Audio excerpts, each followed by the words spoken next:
Good afternoon, everyone, and welcome to Teaching Hard History, Resistance, Resilience, and Abraham Galloway. My name is Crystal Regan, and I am the Chief Education Officer at the North Carolina Museum of History. We are honored to sponsor this program along with Carolina K-12 Humanities. I invite you to visit our museum website frequently as we continue to provide relevant programs and resources to support you while you fight on the front lines of virtual and remote learning. Later in the program, we will share a short video regarding other important figures connected to this time period and additional resources that the museum has to offer. We'd also like to thank the Breitmeyer Foundation for funding this program. Thank you so much for joining us today, and be sure to tell a friend and teach a friend about the importance of teaching hard history.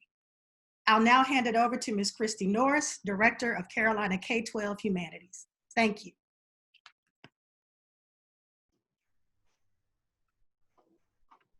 Thank you, Crystal. Hi, everybody. Thank you for being here. As Crystal said, my name is Christy Norris. I'm the Director of Carolina K-12. I want to echo Crystal's lovely welcome to everyone, especially those of you who have just started or are getting ready to start your school year. We know this is an especially challenging time for each of you, and we so genuinely respect the work that you do. We value you, we appreciate you, and the critical work that you're doing each and every day. So thank you for your service, and thank you for taking the time to be here with us this afternoon. Carolina K-12 is based at UNC Chapel Hill, and we are dedicated to supporting teachers with free, high-quality professional development and curriculum. And you'll see here a link to our database of lesson plans that you can browse, and we'll share this link in a follow-up list of resources that will come to you after this event. This afternoon's program is part of a series we launched in 2018 to help educators teach hard history. We believe it is essential that as teachers we learn about and teach about our nation's shared hard history to ensure that students understand the implications of our past, the direct connections to our present, and that they're empowered to address the challenges of the future. And we want you to know that Carolina K-12 and the museum are here with you in this work, and for as long as it takes, we will be here with you online. We do very much look forward to when we can bring you back in person and provide you with the red carpet treatment that you guys so very much deserve. Our Teaching Hard History program has some main tenets and recommendations, and we'll share the comprehensive list of those recommendations with you again in some follow-up resources. But I did just want to amplify a few of the particular tenets that we feel this evening's program addresses. First, we think that it is critical to cover a comprehensive narrative when teaching history. And what does this mean? It means that we constantly have to ask ourselves whose stories are being elevated, whose stories are invisible, whose voices are missing, and why. The story of Abraham Galloway for a long time was completely buried. And it wasn't until recently that his story has really become elevated, largely because of the work of the gentleman you're going to be meeting in just a moment. And to include a story like Abraham Galloway's when teaching about the 1800s, when teaching about Civil War and slavery, it changes the whole narrative completely. It is also imperative, we feel, to teach resistance. Throughout every period of history and to today, individuals and groups have resisted both in overt ways and in very subtle ways. And we have to include this in any study of hard history. Otherwise, we are victimizing rather than empowering our students. You know, Dr. Hassan Jeffries, who wrote the preface to the incredible Teaching the Hard History of American Slavery by the Southern Poverty Law Center's Teaching Tolerance, wrote so eloquently that history is not exclusively a story of despair. Hard history is not hopeless history. And I love that. He goes on to say that we have to find the promise and the possibility within these histories. And it requires of us to look at the lives of enslaved people on their own terms. While they were trapped in unimaginable circumstances, they forged unbreakable bonds. No one knew better the meaning and importance of family and community than the enslaved. They fought back They fought back in the fields, in the house, in ways from feigned ignorance to flight to armed rebellion. And Dr. Jeffries goes on to argue that there is no greater hope to be found in American history than in African Americans' resistance. So the story of Abraham Galloway is a perfect example of this. And lastly, this evening, you'll see an example of how integrating vetted art and music, theater, film, the humanities in general can really be a powerful way to build understanding with your students, to build empathy, to build agency when connecting to hard history. And so again, we'll share the full document of recommendations for teaching hard history with you in a list of resources that you'll receive tomorrow. But for now, I would like to move on to our program. We are going to hear from each of our presenters for about 20 to 30 minutes each, and then the remainder of our time will be dedicated to discussion and to answering your questions about Abraham Galloway, the time in which he lived, and how to best teach this history. And some of you have already submitted questions when you registered, and you can continue to write in questions in the bottom Q&A box there at the bottom of your screen. Just so you know, to protect your privacy, those are not visible to all of the participants. They're only visible to us as the presenters. And we'll try to get to as many of those as we possibly can. And with that, I would love to invite Mike Wiley and David Cecelski onto screen. Please join us so that we can all say hello to you. Hi, guys. It's so good to see you. Thank you for being here with us today. How are you doing? How are you managing in the pandemic? As best as I possibly can. There you go. Dear Mike Wiley is like, he's like so many of us who have young children at home, and so we are hanging on by a thread. But we're so happy to have you both with us, and I want to start by introducing Mike. Mike Wiley is an award-winning actor, playwright, educator, and so much more.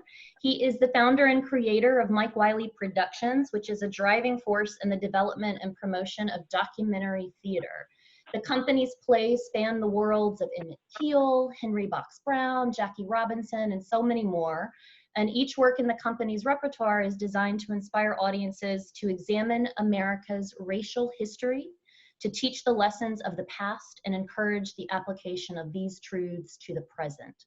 In his performance of Howard Kraft's play, The Fire of Freedom, which is based upon David Cecelski's book of the same name, Mike brings to life the incredible character of Abraham Galloway, and we are so fortunate that we're going to see a little bit of that in just a little bit, and we'll talk to Mike later. So Mike, thank you for being here. You can go rest up for just a minute while we put David Cecelski on the spot, but we're excited to hear from you. And so we are going to begin tonight with the incredible David Cecelski. He is a historian of the best kind who has written several award-winning books and hundreds of articles about history, culture, and politics on the North Carolina coast. His book, The Fire of Freedom, Abraham Galloway and the Slave Civil War, which you must run out and get right now if you haven't already, or rather after this program. It was published by UNC Press in 2012, and David divides his time between two places he loves deeply, he says, which is Durham, North Carolina, and his family's home place in Carteret County. His writing focuses passionately on telling stories from his little corner of the world that illuminate American history more broadly. And he was recently the co-recipient with Tim Tyson of the North Carolina Literary and Historical Association's Award for Lifetime Achievement. And so we are honored to have you here with us today, David. Thank you, and enlighten us on this incredible character called Abraham Galloway. Thank you, Christy. It's a great pleasure and honor to be here with you all today. It's a pleasure to be with Christy and Crystal and the rest of the Carolina K-12 crowd. It's a special privilege to be here with you teachers. To the teachers, if you call anytime during the school year, I will come. I will make myself available to you if there's any way that I can ever help you. And I'm sure Christy can always find a way to let you know how to reach me, or you can go to my website, davidcecelski.com. And teachers get the special anything for you discount in my book. It's also a special pleasure to be here with my friend Mike Wiley, who you'll be hearing from and watching later. I'm from the coast of North Carolina, from a little community called Harlow and Havelock. And one way or the other, I've been telling the stories from that little corner of the world all my life. And the story you're going to hear today, in a way, is one of those small stories that sort of once discovered turned out to be a very large story, one that made us rethink and really the whole history of slavery, the history of the Civil War, and the history of the period just after the war. I'm going to sort of lecture, sort of talk, and I'm sort of going to read a couple passages from my book, and then we can talk later when you have questions. I do hope you'll keep 2 or 3 things in mind as you listen to my talk. The first is that I'm telling about one person's story in a way, but as I go through it, I hope you'll think about how we have to think about the entire history of the Civil War and slavery differently because of what we're encountering here. Second, please resist the urge to put Galloway into like one more person in the Black History Month parade category. Galloway was a remarkable individual and would have been in any time and place. But he's also, as you'll hear, part of a larger African American culture of resistance. And it's that should really be the center of how we look at his and reflect on his life. And third, and I think it'll be obvious, the question is why did it take 150 years to remember Abraham Galloway? And I'm going to call my talk today simply Remembering Abraham Galloway. So let's begin. And I hope you're all comfortable and happy wherever you are. Today I'm excited to join you in a way in honoring and celebrating the life of Abraham Galloway. Galloway was a fiery young slave rebel, radical abolitionist, and Union spy who rose out of bondage to become one of the most significant and stirring Black leaders in Civil War America. He was born into slavery in Southport, North Carolina. Back then it was called Smithville, in 1837. But he escaped to Canada when he was only 20 years old. 4 years later, he returned to the South as a Union spy. I think today we would say spy master. In the first days of the Civil War, he infiltrated deep behind enemy lines, spying against the Confederacy and organizing slave resistance all the way from North Carolina to the Mississippi River. Later in the war, he became the cherished leader of the South's freed people, former slaves, playing a decisive role in organizing some of the first Union regiments of ex-slaves to fight in the war, and led his people toward an independent political course, always committed to destroying the Confederacy, but always wary of the Union too. He seemed to be everywhere. One moment he was, and I quote, inciting insurrection in Virginia slave communities. The next, he was rescuing his mother from slavery in Wilmington. I still remember the day that I found that in the archives. And I was a real mama's boy. I love my mama, Yvonne Bell from Carter County. And when I learned that Galloway went behind enemy lines against the orders of Union generals, and infiltrated Wilmington, which at that point was one of the hardest cities anywhere in the South to get in and out of because of its importance to Robert E. Lee's supply line. I was like, that's my man.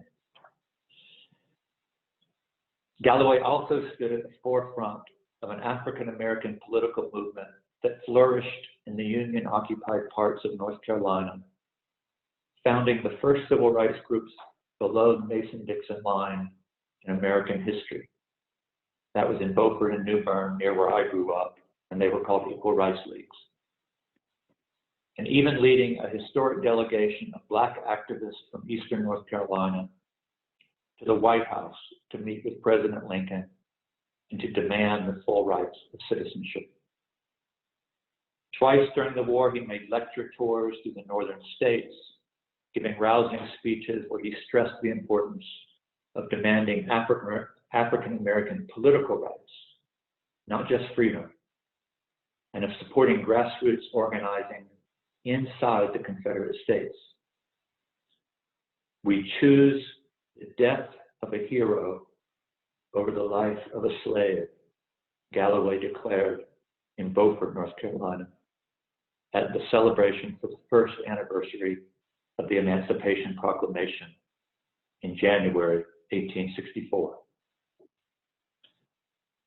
After the war, Galloway remained in the thick of the struggle for racial justice and political equality, exhibiting, as the New York Times said of him, and I quote, an exceedingly radical and Jacobinical spirit that resonated deeply among African Americans across the South. He convened two landmark political conventions of former slaves, one in New Bern and the other in Raleigh. He played a leading role at the state's constitutional convention in 1868, and he led a Black militia that fought the Ku Klux Klan in the streets of Wilmington in 1868, later in 1868. That year, he was also elected to the state Senate in the first class of African Americans in the North Carolina General Assembly. Bold and defiant, he burned with an incandescent passion against slavery and injustice in a way that served as a beacon to the lowly across America. Seen against the backdrop of both kind of popular lore, books and articles, things we read every day, and even most of the fine scholarship on the Civil War, Galloway remains an almost unimaginable Black man in the 19th century South. He presented an almost swashbuckling figure. He swaggered and primped, wore a pistol where all could see it, and gave ground to no man, Black or white, rebel or Yankee. He was at once a saint and a sinner, brazen and steadfast, vain and enormously charming. He was renowned for, this is a quote, laughing loud and often, but he was also notorious for his severe sense of honor and his hair-trigger quickness in defending it, traits that endeared him to former slaves for whom honor had always been a white man's prerogative. The son of a white ship's pilot and a slave woman who did not own, his father did not own his mother, did not claim her as property. He boasted of his mixed-race heritage, fully embracing both his Blackness and his whiteness. And while serving in the state Senate, challenged legislators who made maliciously racist remarks to duels. Galloway once said that stood on the top of the market house in Wilmington and said that if he could, he would slit his wrist and let all the white blood out. But as my daughter tells me, Galloway was a bit of a, she calls him a bit of a drama queen. She says, I am too. And in fact, Galloway in his political life was always striking interracial alliances between blacks and whites, and was always very close to his father.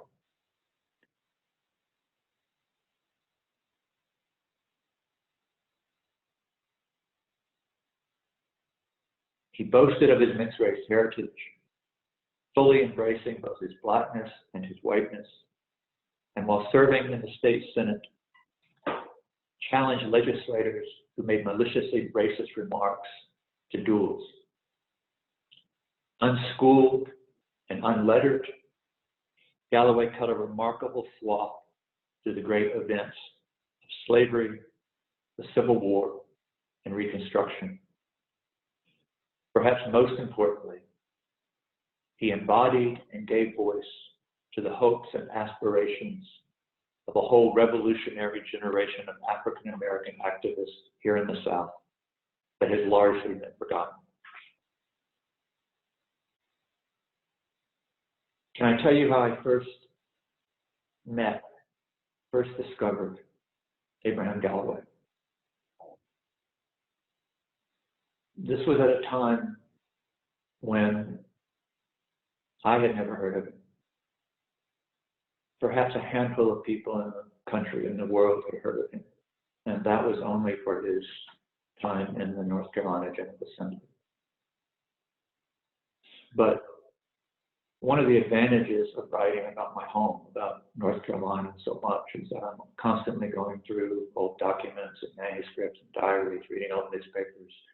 I don't finish one project and leave that. I go back to it again and again. It's almost like I'm excavating layers, trying to go deeper and deeper into the past and deeper into understanding American history.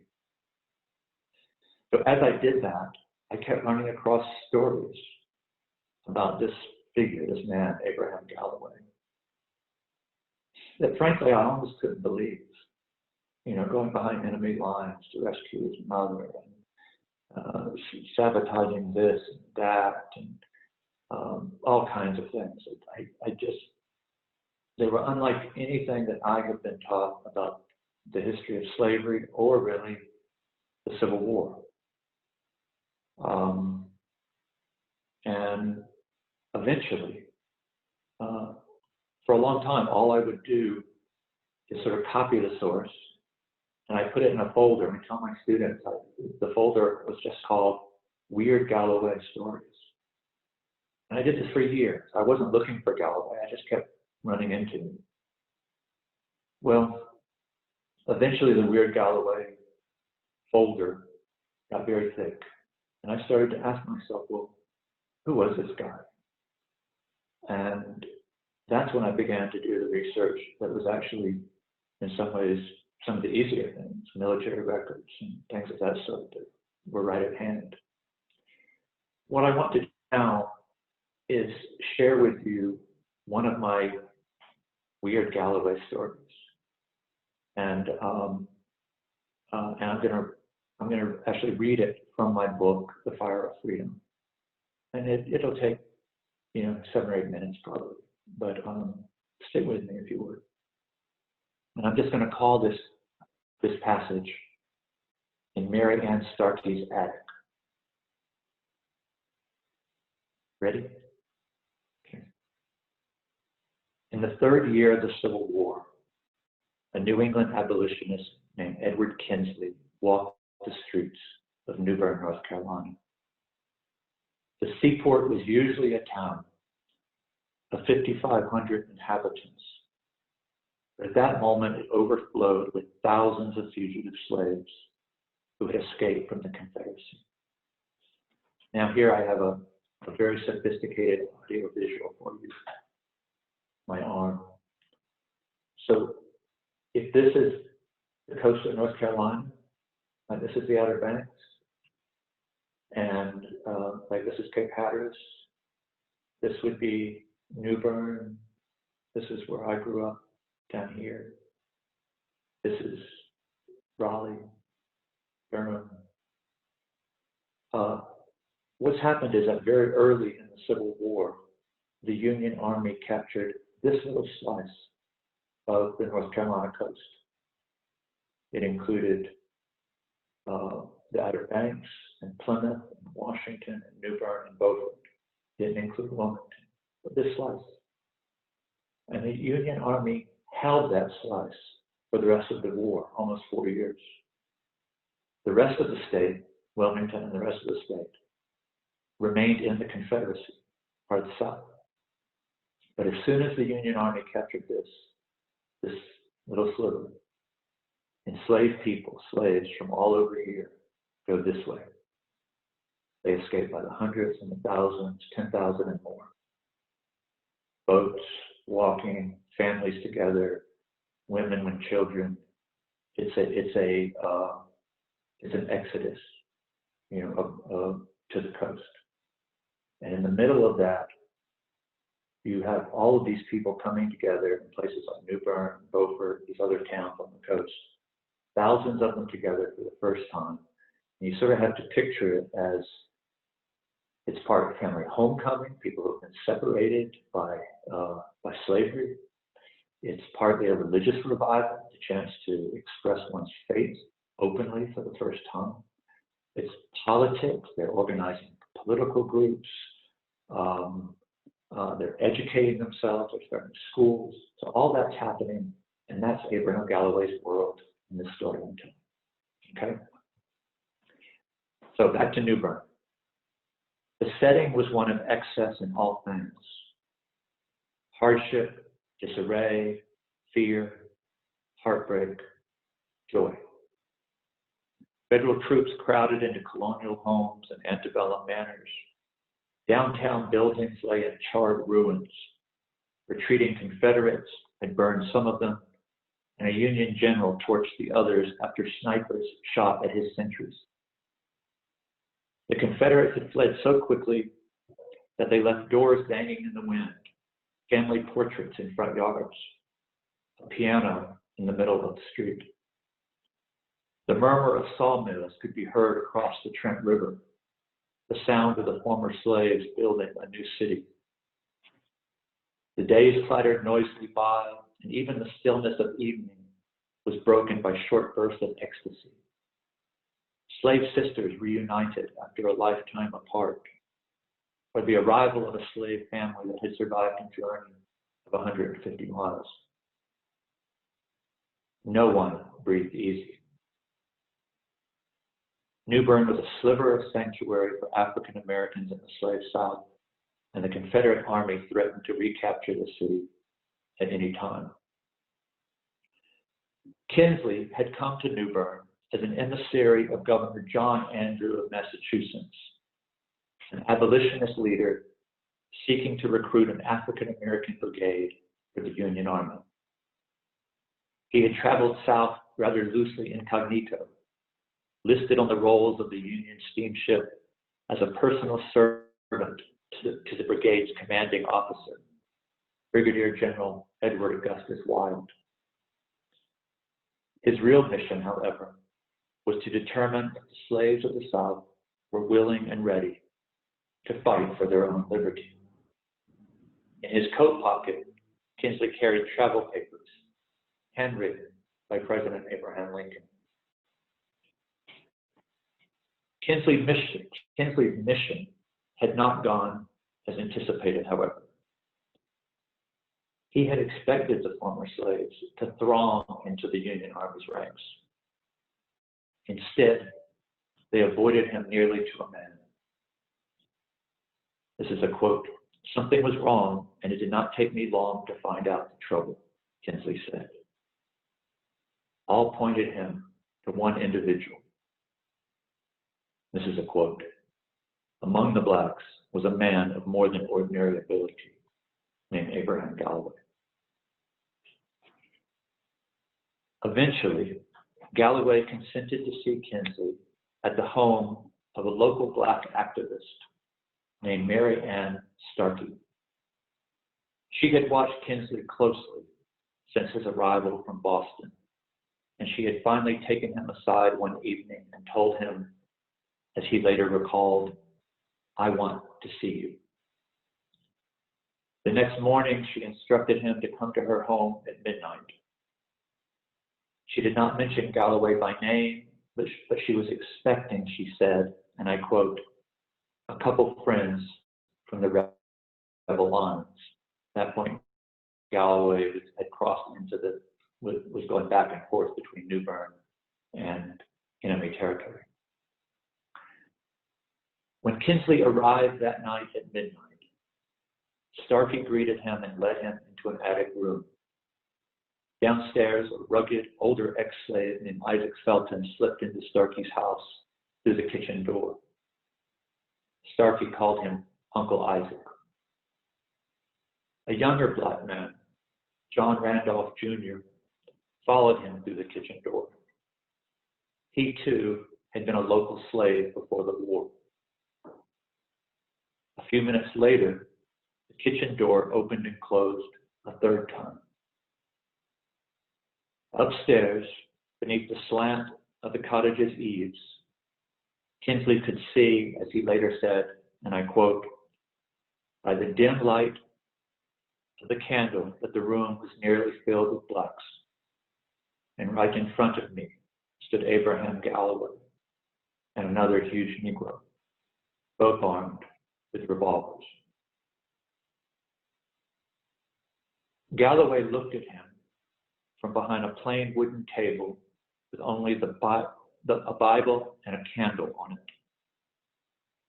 He was tall, had a broad, round face, high cheekbones, long dark hair, and what one observer later called flashing brown eyes.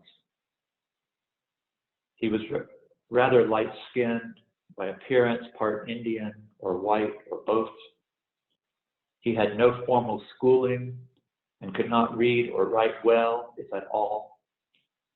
But Kinsley recognized immediately that he had come face to face, as he later wrote Lincoln, and I quote, with a very shrewd, smart, accomplished man. That night, the convocation of liberated slaves did not mince words. If the Union intended to make the war a crusade for black freedom, Kinsley would discover no shortage of black recruits in New Bern. With a seemingly reckless strain of bravado in their voices, they promised they could deliver an entire regiment of soldiers to Brigadier General Wild in only a few days, if Kinsley could convince them that they would indeed be fighting for the end of slavery. But if the Federal Army planned to use black men like chattel and wage a war merely for the preservation of the Union, that was a different story.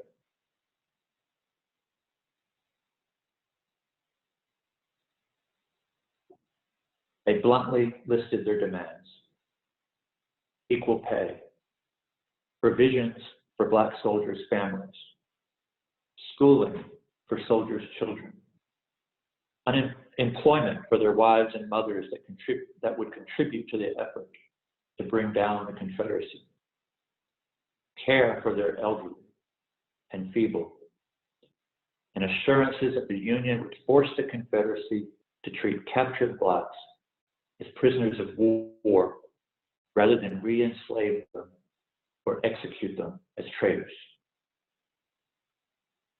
The negotiations between the black leaders and Kinsley lasted late into the night. Finally, not long before sunrise, they reached an understanding of what it would take to raise an African American regiment in New Bern. Kinsley later described the next few moments as the most harrowing of his life. While Felton and Randolph held revolvers to Kinsley's head, Galloway compelled him to swear a personal oath that the Federal Army would meet their conditions. After Kinsley did so, at 5 o'clock in the morning, the former slaves released him into the pre-dawn air. Galloway disappeared again across Confederate lines. 4 days later, a little after midnight, Union soldiers began to see torchlight approaching them from Fort Totten on the western side of New Bern. Gradually, they made out grand columns of Black men, women, and children marching toward them out of the darkness. The procession stretched far into the night. Galloway, Felton, and Randolph headed the line of march. Union pickets parted, and the slaves crossed into freedom, congregated around the fort, and then filed into New Bern. Kensley estimated that 4,000 men, women, and children arrived in the city that night. The next day, he remembered, and this is a quote, "The word went forth, and the blacks came to the recruiting station by the hundreds, and a brigade was soon formed. The more than 5,000 African Americans eventually recruited in and around New Bern, most of them former slaves, became the core of the 35th, 36th, and 37th Regiments, United States Colored Troops, known originally as the African Brigade."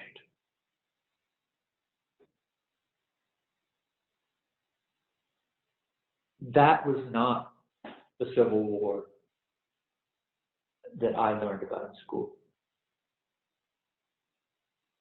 The slaves were organized. They were already political. They weren't waiting for Northern blacks. They weren't waiting for Northern whites to come and educate them about anything with respect to politics. Women like Marianne Stark, who had been a slave the year before, were central to the story. Out of that one story and the other stories in the weird Galloway folder, sort of emerges a whole new view of slavery and the war. I'd like now to read just one more little story, and then we'll be ready to move on to Mike, and I'm not looking forward to that so much. But there's one very different kind of story that caught my imagination. I just want to share it.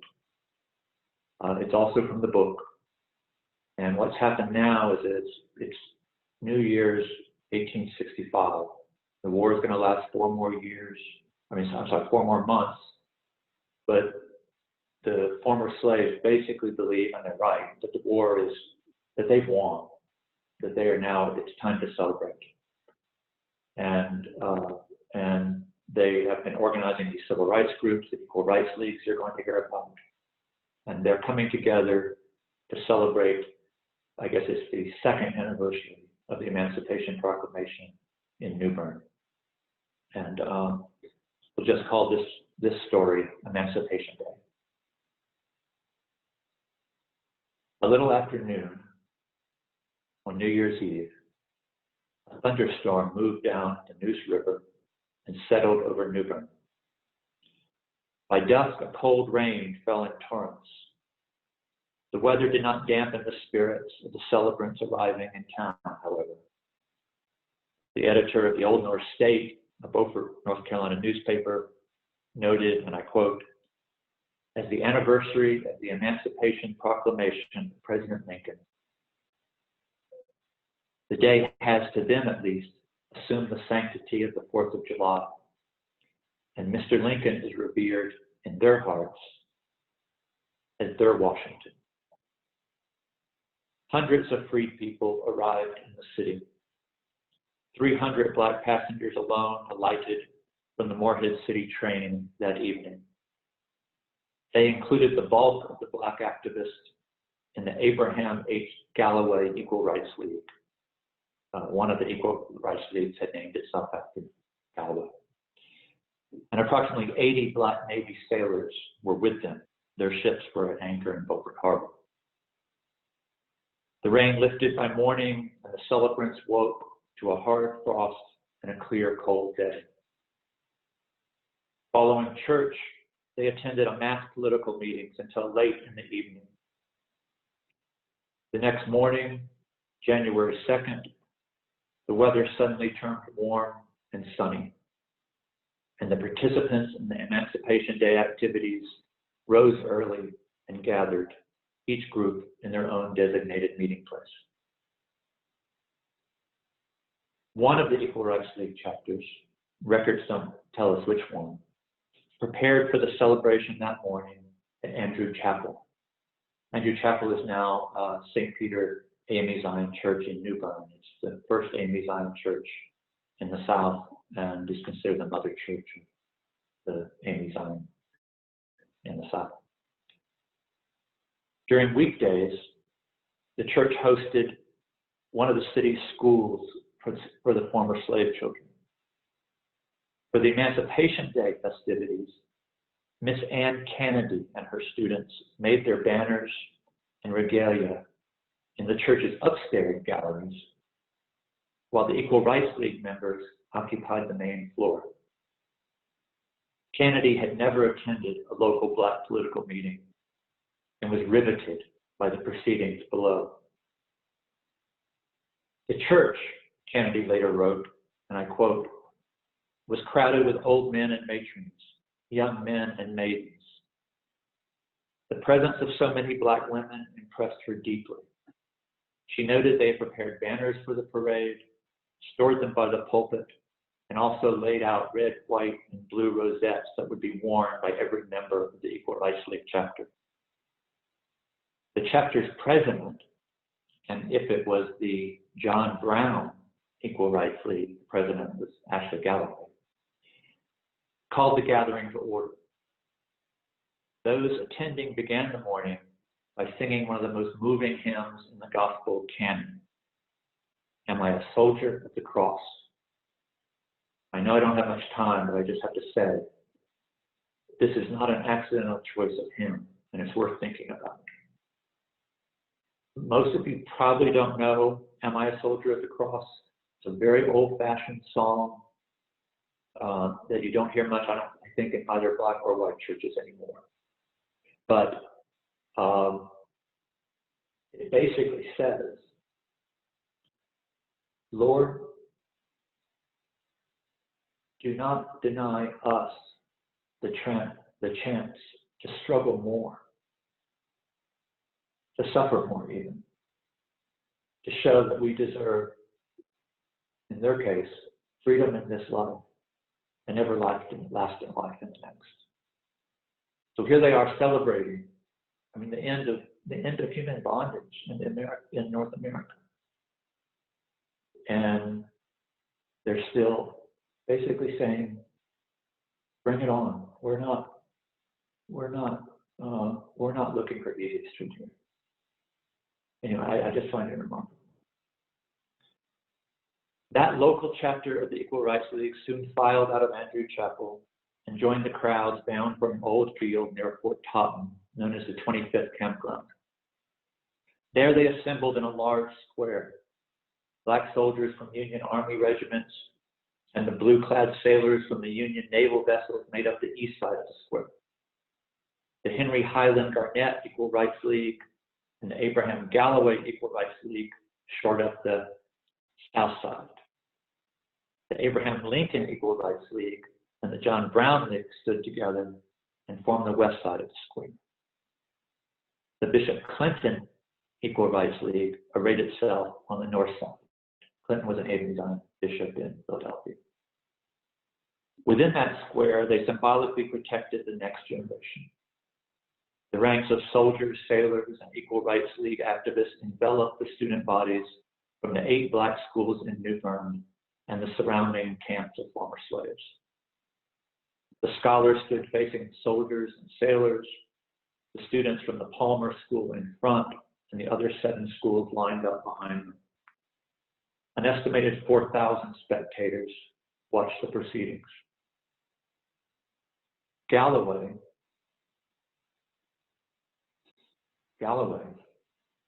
still only 27 years old, had been elected what they call president of the day and commander-in-chief.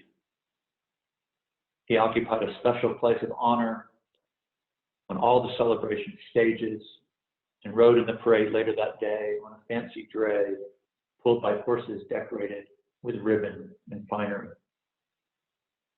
Standing in the fore of the gathered thousands, Galloway gave a signal, and the students from the Palmer School unfurled a beautiful silk flag that they had bought for the African American soldiers of the 1st North Carolina Heavy Artillery. Carolyn Green, one of the Palmer School's young scholars, stepped forward onto the main stage with Galloway by her side. The picture of grace and poise, she formally handed the flag to the regiment's officers and delivered a short speech. Their commanding officer thanked the students for the fine banner and pronounced Green's oration in, and I quote, the greatest that he had ever listened to. Later that day, following a parade into the city and a speech by Galloway, James E. O'Hara, the African American principal of the Palmer School, read aloud the Emancipation Proclamation. For 2 years, O'Hara had watched the former slaves, some of them only days out of bondage, display an almost desperate craving for knowledge. Slave women had traded quilts for tutoring. Burly sawmill workers whipped out their common readers during lunch breaks. Others had forsworn work boots or groceries in order to buy books or to pay their fair share of the school's bill for lamp oil. O'Hara knew full well how much the Emancipation Proclamation meant to such students. And the crowd must have heard how much the students meant to him as he read Lincoln's words, that on the first day of January, in the year of our Lord, 1863, all persons held as slaves within any state or designated part of the state, the people whereof shall then be in rebellion against the United States, shall be thenceforward, and forever free. That night, they crowded into the city's churches and renewed their celebration of Emancipation Day.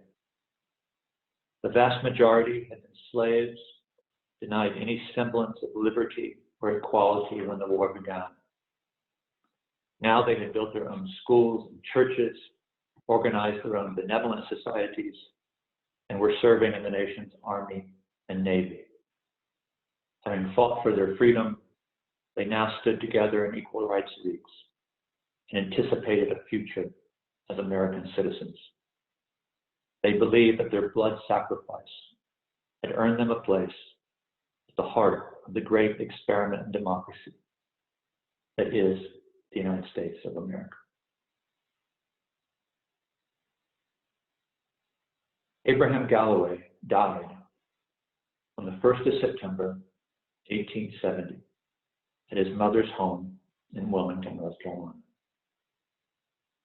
He was only 33 years old. At his death, an estimated 6,000 people gathered to mourn him. Newspapers called it the largest funeral in the state's history. To me, he was one of the great figures in American history.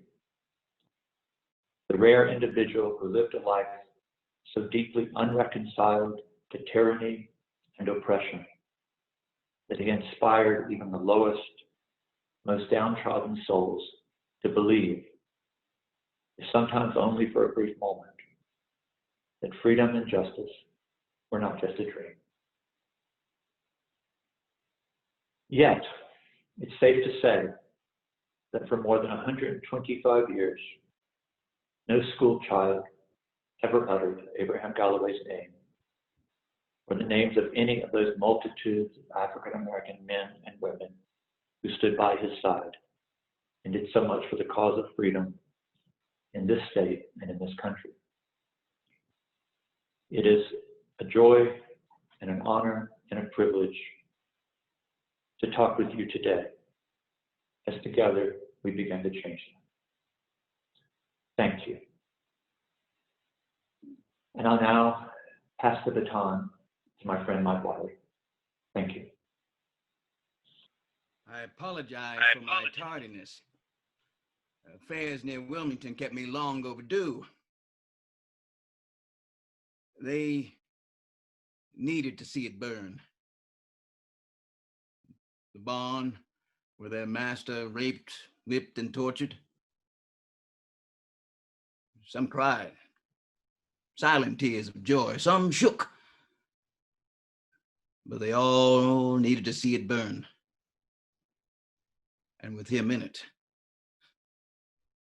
They needed the assurance that only charred ash and bone can provide. Poof, the evil bastard was dead.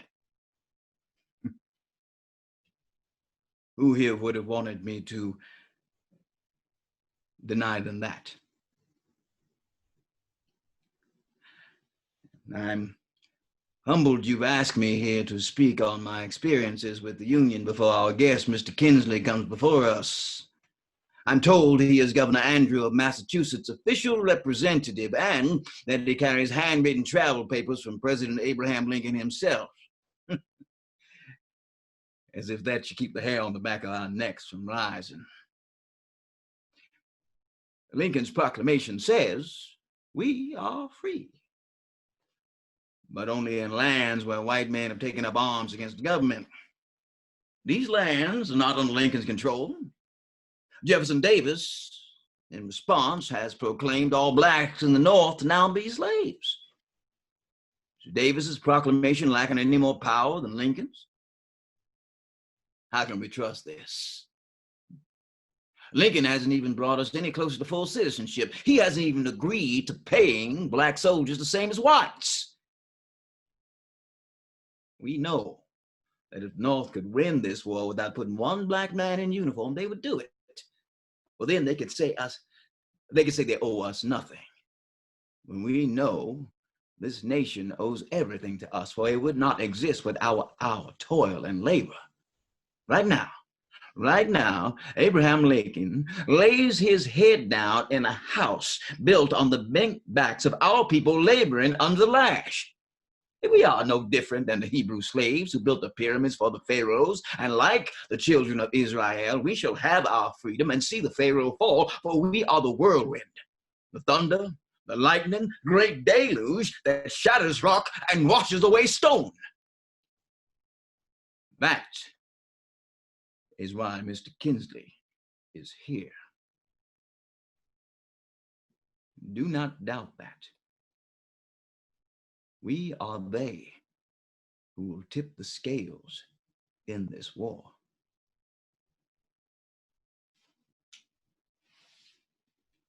So, almost 10 years ago, I received a phone call from David and my dear friend, Tim Tyson. He said, come to my house. I want to read you something. And so I went over to his house and he was sitting at his kitchen table and he opens up his laptop and he reads to me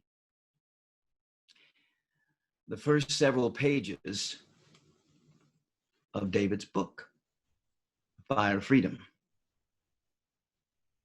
He says, this is gonna be something, man. And I was so excited about it, I was shaking. But at the same time, I also knew that I had so many other projects going on at the time that I wasn't gonna be able to fit it in. I wasn't gonna be able to squeeze in the portrayal of this great man that I had never, ever in my life been told about or heard of. Not in school, not in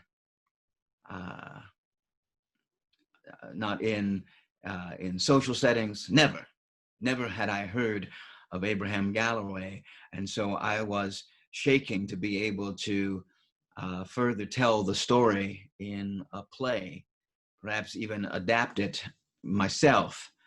But time passed and other projects continued to pile upon me, and so did the years. And so it was a while before I came back to Abraham Galloway. Before I go and get to where I came back to Abraham Galloway, and how I came back to Abraham Galloway, I want to first give you a little bit of my background. Some of you might know me, maybe not, probably not nearly as well as you know David, but I travel around the country performing plays about African American history. I more specifically American history and events, sometimes individuals that are important to know, but also important to me. And I started with slavery. I started with Henry Box Brown. I was living in New York City and making my way as an actor there, and realizing that everywhere I looked and everything I auditioned for had some either white hero, or the character that I was playing was a sidekick, or was in fact a fictional character. And I wanted to change that. I wanted to figure out how I could change that for myself, also change the dialogue that was happening during that time period. This is the late 1990s. And so I came upon the story of Henry Box Brown and his escape from Richmond in 1849. He escaped from Richmond, as some of you all might know, in a box, in a wooden crate. And I wanted to be able to tell that story, but I wanted to find a way to tell that story that made it accessible to students, to children from grades or age, 8 and 9 on up to elderly. I wanted to be able to tell that story, and then other stories like it, so that it made that history not just important to them, but brought it back around to its prominence and where it could be and should be important to everyone. So I commuted from New York City to Richmond, Virginia, back and forth, because that's the only place at that particular time I could find a copy of Henry Box Brown's slave narrative in book form. So I would travel back and forth on the weekends, do my research, make photocopies, and travel back to New York. And I would write and delve into the life of Henry Box Brown, but not just Henry Box Brown, William and Ellen Craft. Ellen Craft was an enslaved woman who was so fair-skinned, she was so light-skinned, that her husband, William, who was dark-skinned but also enslaved, convinced her that she could probably pretend to be a white man, and perhaps even go as far as pretending to be his slave owner. And so she did. She escaped along with William from Georgia in 1848.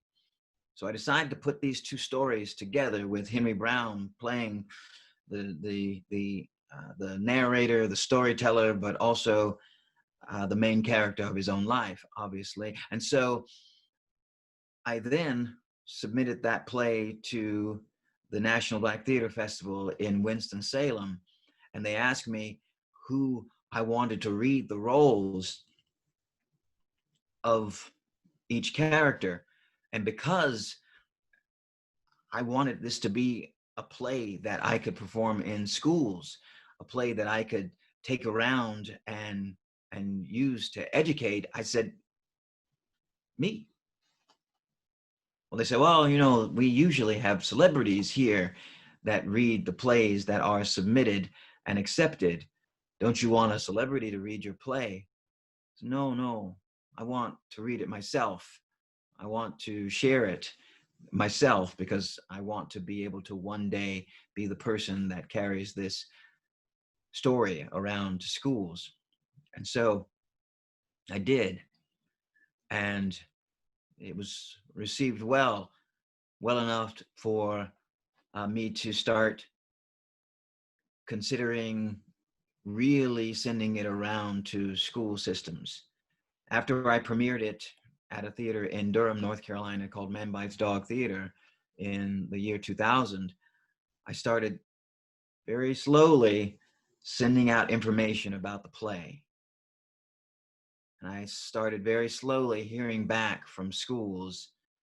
First they'd say, oh, well, we're a little leery of the subject, and we don't want to upset our students or upset our parents and so on. And I had to bite my tongue and just say, trust me, these stories need to be heard and these stories need to be told, and I will find a way, and I have found a way to be able to tell these stories while at the same time being able to entertain your young people, your students who really need to hear them, regardless of how worried you are because you haven't taught this subject yet, or they don't quite have a grasp on slavery life, or the Civil War, or any number of things from that time period in America, and the other things that I shortly started to portray thereafter. So what I decided was I was going to insert humor, my own personality, into these plays. First, in Henry Box Brown, I would insert places that I can lift the audience with laughter while at the same time coming in with a very hard truth, which tends to work each time with all of the plays that I write and or perform. I hit them with either some music or laughter, and then insert hard history within it. Because I believe that music or laughter, it's the same. Laughter, humor is intravenous. And so therefore, it slides right in without people realizing that they're learning these hard histories and hard truths, but later they remember them. In that moment, they hear them, they take them in, and then later they're able to talk about them without talking about them at arm's length. Often, I get questions after the shows from young people asking, why did slavery exist? Young people asking, how could one human being enslave another human being? These are hard questions. However, these are questions that they might not have asked if I wasn't in the room to be able to present to them these stories in the way that they need to hear them, that they want to hear them. And so therefore, it's very important to be able to tell them in ways that sticks with them as long as it possibly can. And so therefore, after One Noble Journey, I then wrote about Jackie Robinson, but not just Jackie Robinson, a number of individuals that that most people have not ever heard of from sports history, like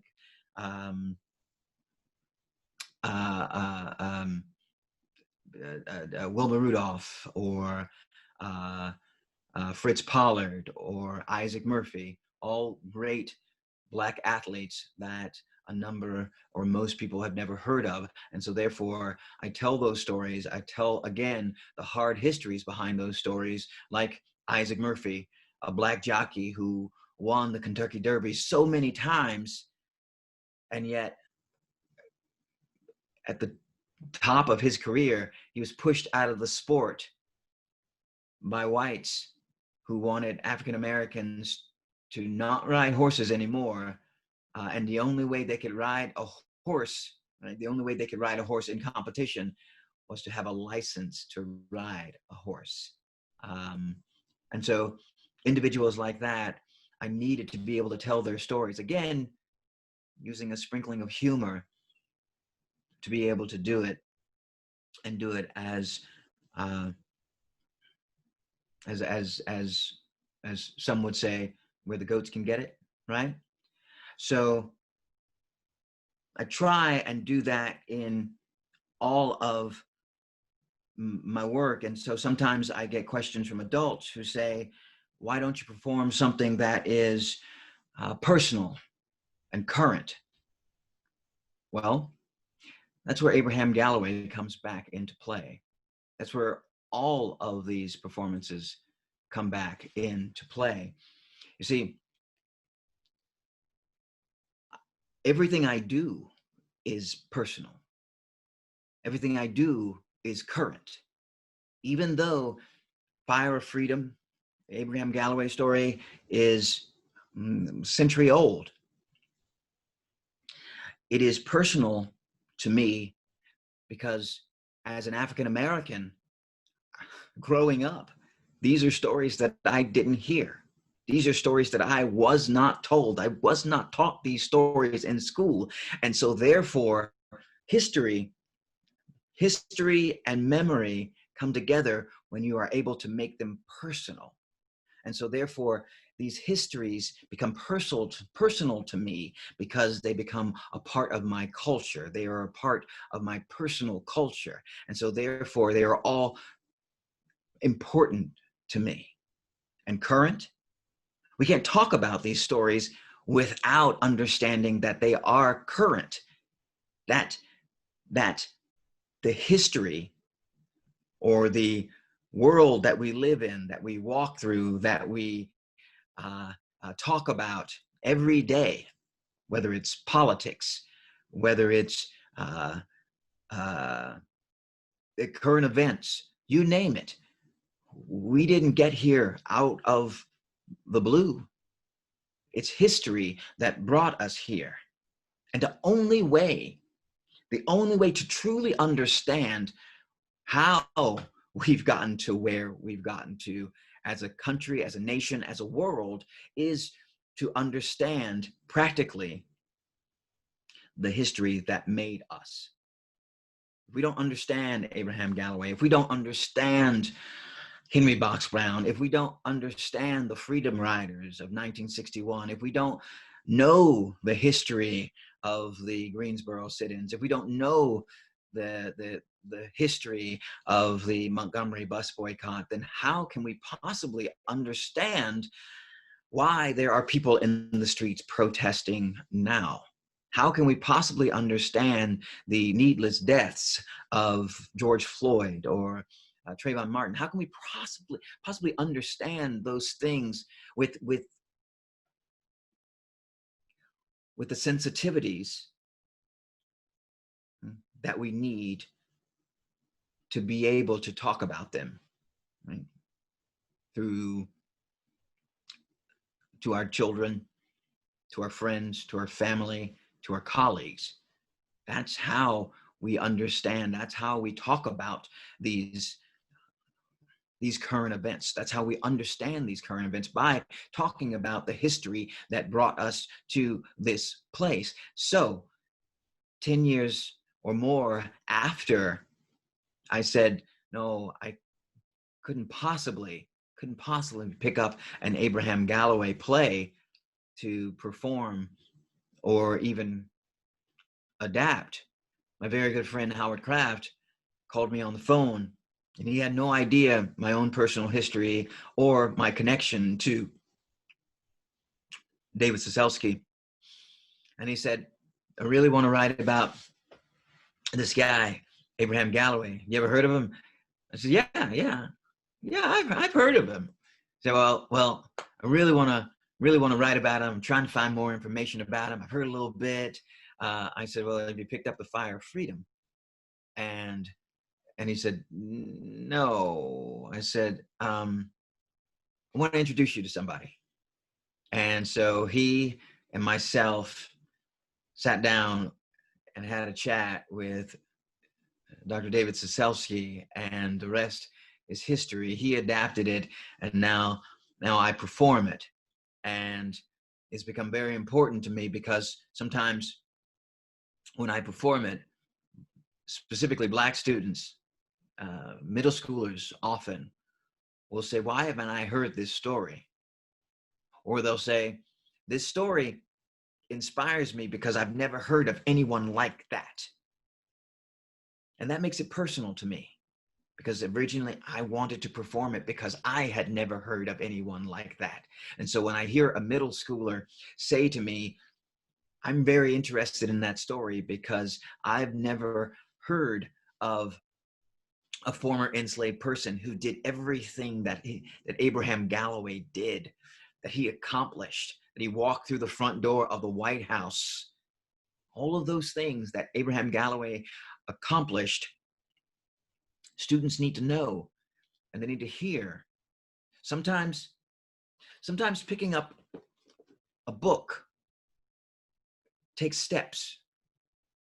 There's steps to opening these pages, and sometimes the steps to opening these pages comes out of seeing it before you. Sometimes it takes an actor standing in front of you, pretending to be that guy as best as I possibly can, pretending to be that guy. And those students want to hear more, want to learn more, want to pick up this book. But not only that, sometimes I have students that say, now I want to also dramatize either that book or Martin Luther King or Stokely Carmichael or Malcolm X, you name it, or an event from history. They then want to act out or create a play in their class. And the teachers then want to help them do that, because then it solidifies not only their understanding of the history, but it also hits them when it comes to their English language skills, right? Their grammatical skills.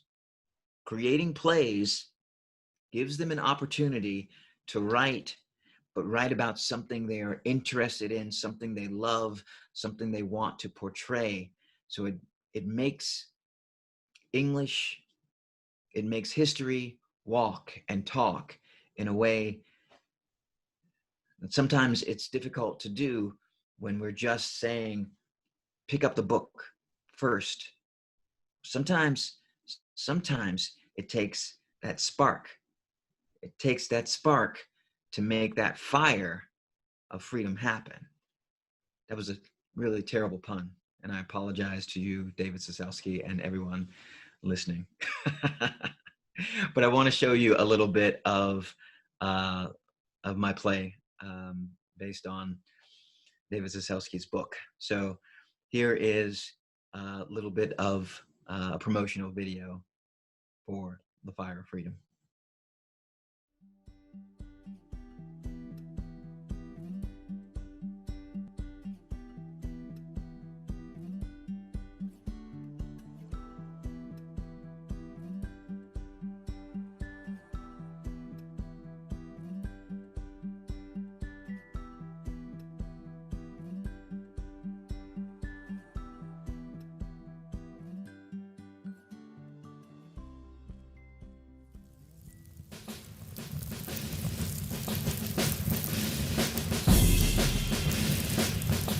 rebel patrol came upon me. They beat me with the butts of their rifles.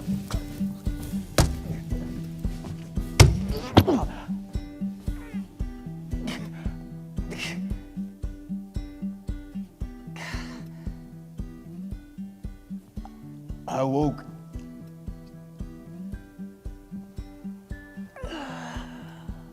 In a camp. And to these words from a man chained beside me, staring at me through bloodshot eyes.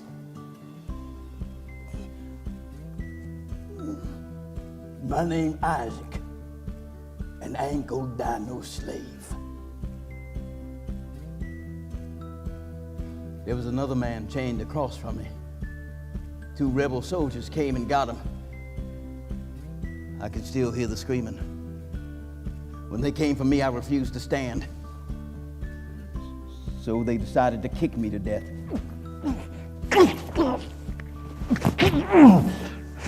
I rolled into the legs of one of them. He dropped his pistol, but Isaac picked it up and he shot one of the rebels in the face, and then he gut shot the one I locked to the ground. The noise brought the rest of the patrol. We put distance between us.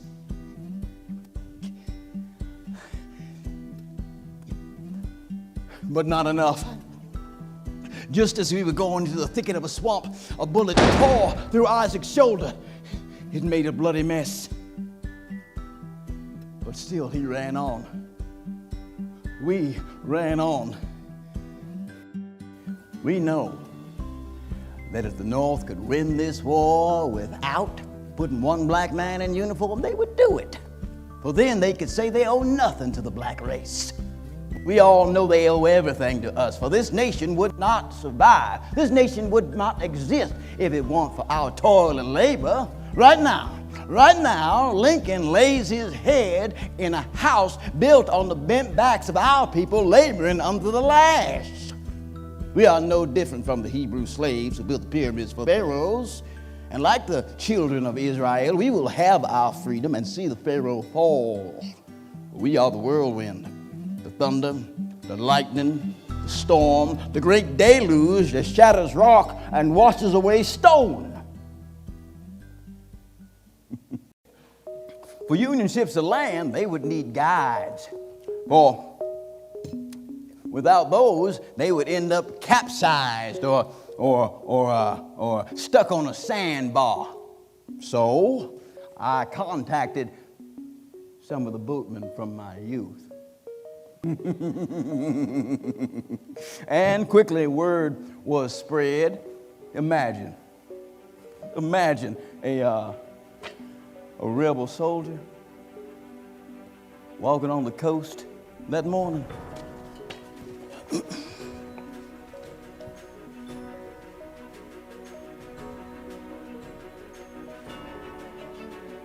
He thinks he sees something on the horizon.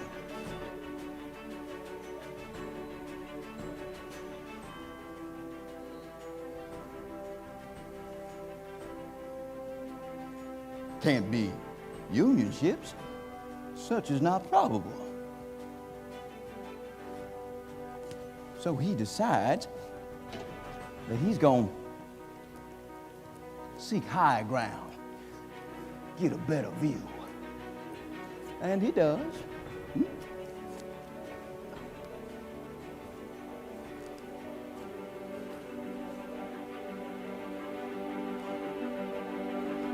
Well, it's those damn Yankees!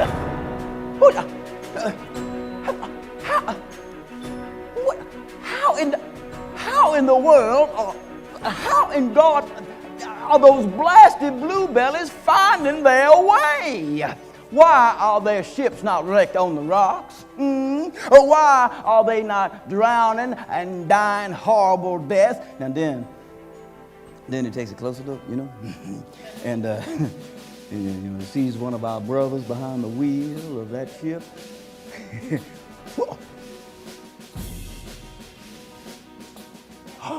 Well, it's a Negro. By God, it's one of our neighbors.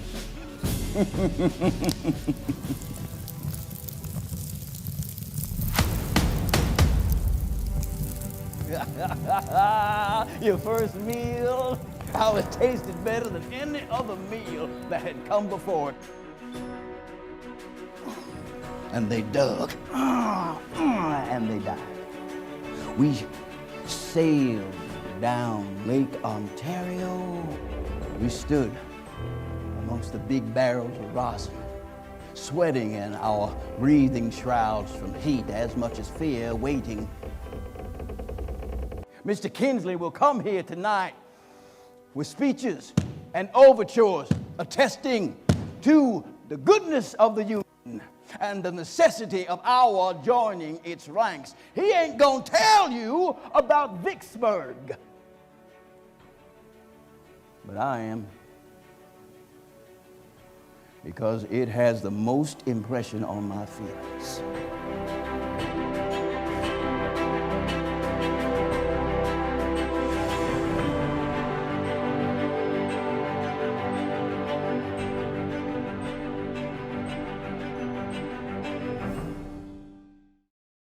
For watching that and listening to me talk about the passion that I have for all of this. I want to say just one last thing. What happens after I leave? What happens after the performance? And one thing that I always urge, and I slightly mentioned this before the video, but one thing that I always urge is that teachers take the opportunity to use the study guides, to use the books, to use as many opportunities in literature to then create their own place, to give students the opportunities, not just with this play or this story, but as often as possible, give students the opportunities to stand and really recite and portray some of these figures from history, especially some of these figures that most individuals have not heard of. It really, I know for me, the way I learn is very tactile. I learn through doing, through moving, through movement. It's how I learn my lines. It's how I learn most directions, by actually going somewhere or in the process of moving somewhere. So I believe that there are a number of students out there that learn that way, learn by participating, learn by becoming these individuals. And just like David said, if there's anyone who needs help in creating that kind of environment in your classroom, please reach out to me. All right. Thank you, Mike Wiley. I'm going to ask David to come back on screen too. And we have tons of really great questions that have come in from the teachers. Thanks to both of you. And again, there are tons of teachers asking in the chat box how they get a hold of both of you. They're going to take you up on your offers. We're going to send out again resources tomorrow, contact information, and lots of good stuff for you teachers to be able to follow up with these guys, but also additional resources and things like that. So I want to jump right in with some questions for both of you. You know, it's interesting, you both talked about the fact that you'd never heard of Abraham Galloway, nor had I, until David's book, actually, years ago. And so, you know, I think part of my question is why? Why have we not heard of Abraham Galloway? And David, I know you've actually said it's not necessarily accidental, that this is a little bit strategic given what happened in kind of the 1890s onward. Do you want to talk a little bit about that? Why have these stories been downplayed or hidden? Sure. First off, Mike, you're awesome. It's just such a joy to see you do Abraham Galloway and everything else you do I run across the young people who have been to your shows in cities and the smallest little towns, and it's just life-changing. They'll come up to me, and I remember down in Elizabeth, I think it was Elizabeth City, a young boy wanted to tell me about Abraham Galloway. Had I ever heard about Abraham Galloway? And I was like, you know, one day somebody's going to say, you know, you keep talking about Abraham Galloway being really good looking. I saw that guy on stage. He was not really good looking. Well, the young boy did say that too. But I was going to leave that part out, but since you brought it up. Thank you, sir. But anyway, to me, to your question, Christy,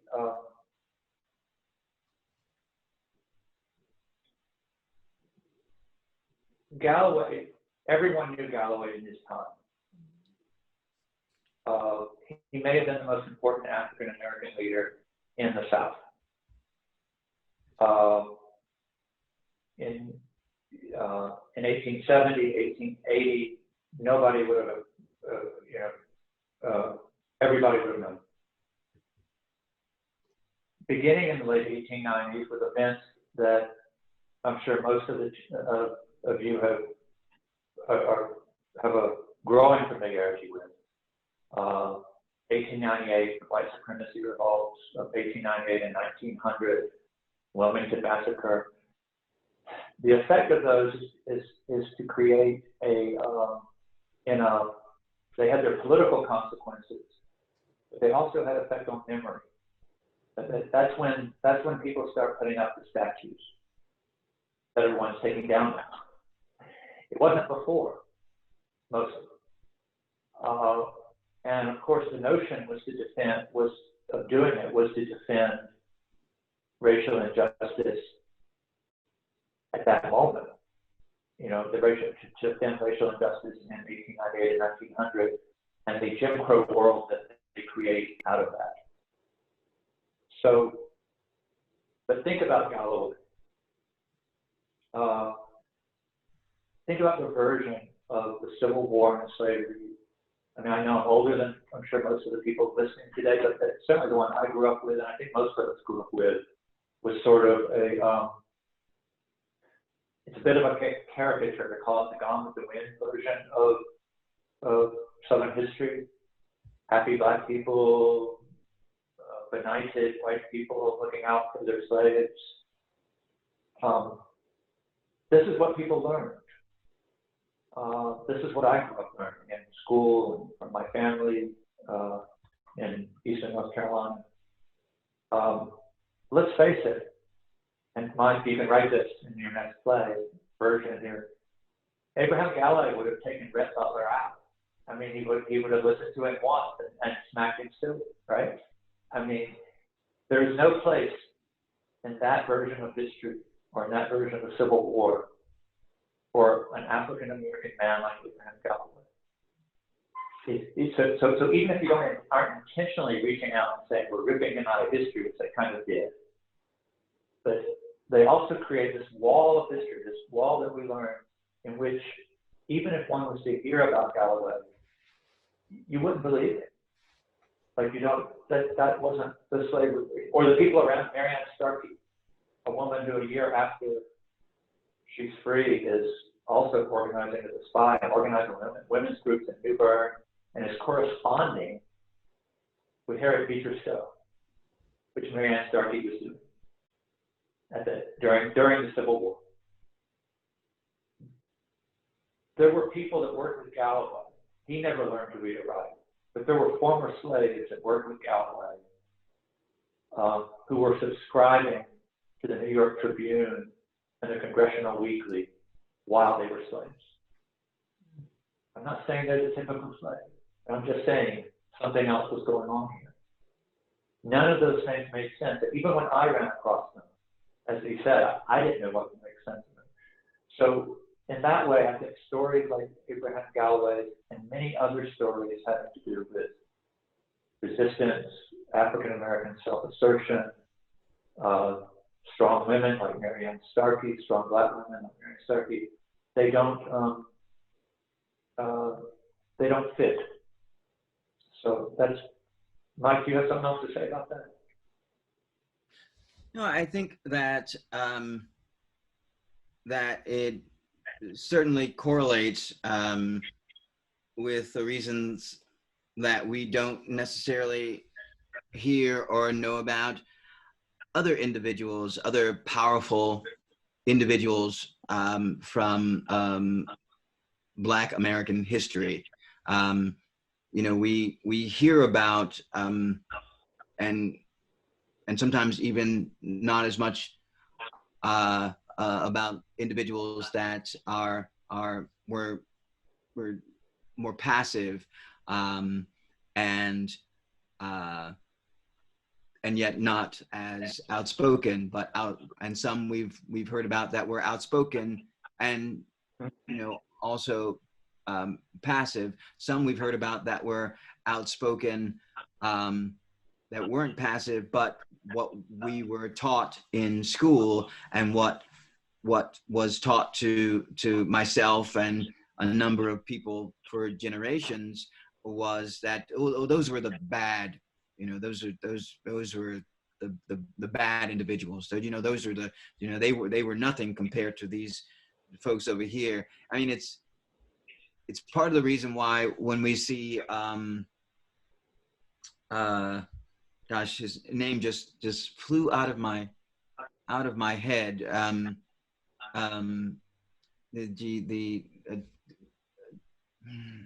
The Jamaican Caribbean activist.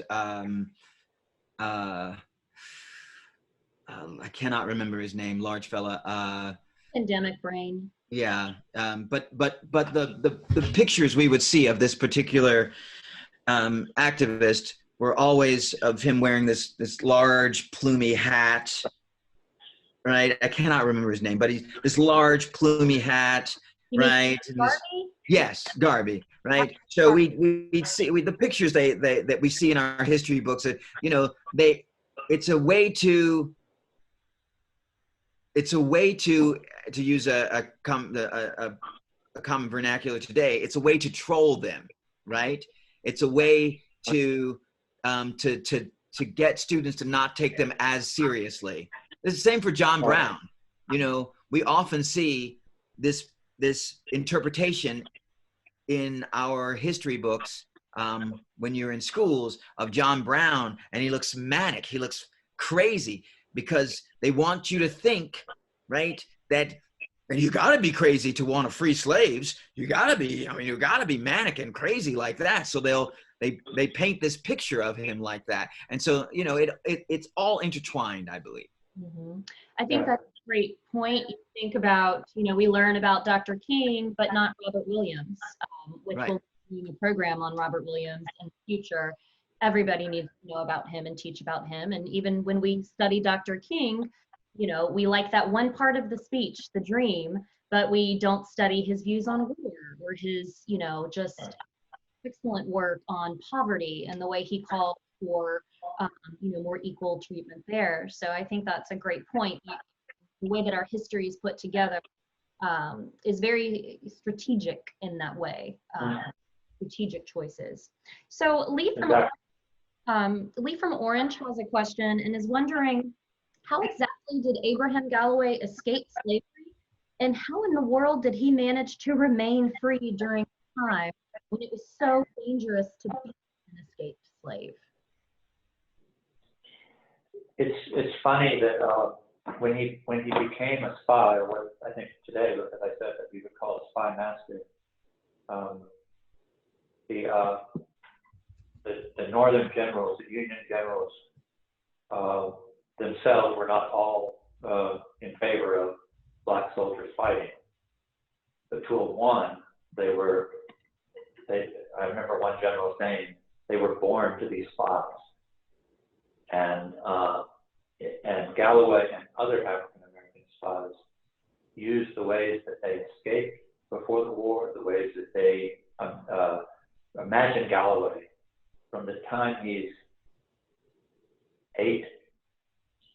he has to risk his life to go out at night and see his mother.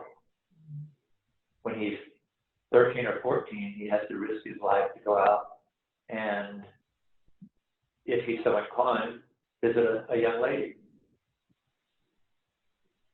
Not that I have any personal experience with this, but I know that young men often go to great lengths to refine their skills at doing things like this. And in a way, that's, they learn to masquerade. You learn to read your enemy. You learn to who you can trust, who you can build relationships with, how to judge who you can trust or not. You learn to communicate, all of the things that later become sort of spycraft for him.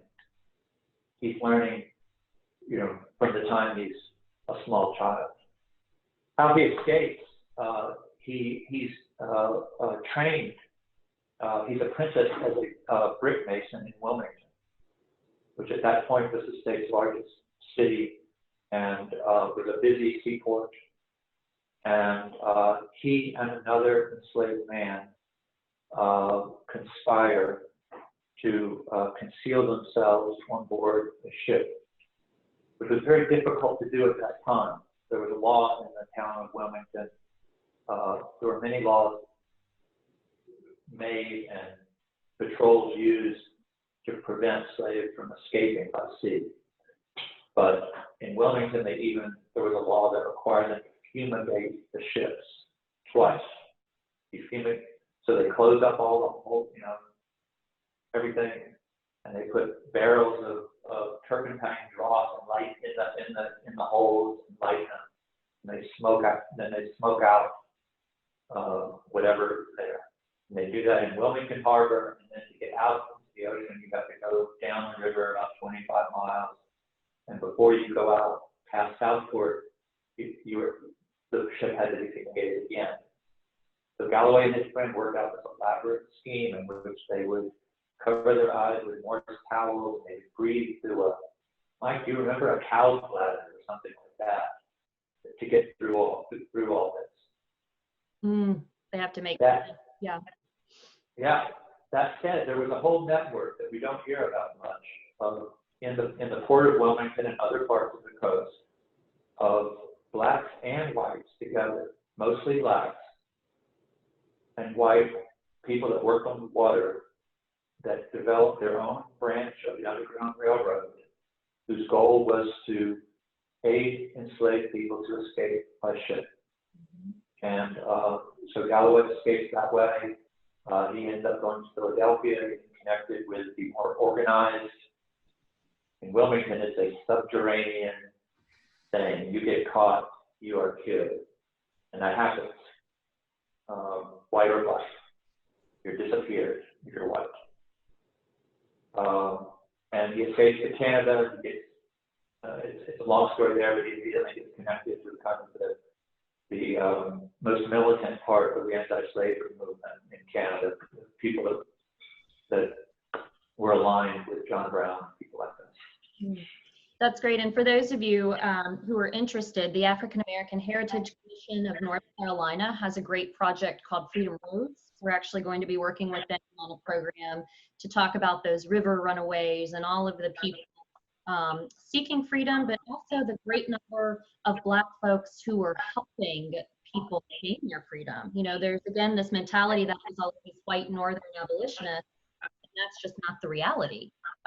So it's really incredible state history with me, I think. So Linda from Orange County wants to know, how was it that Galloway was able to get an audience with President Lincoln? And also able to persuade him to extend citizenship rights to enslaved people.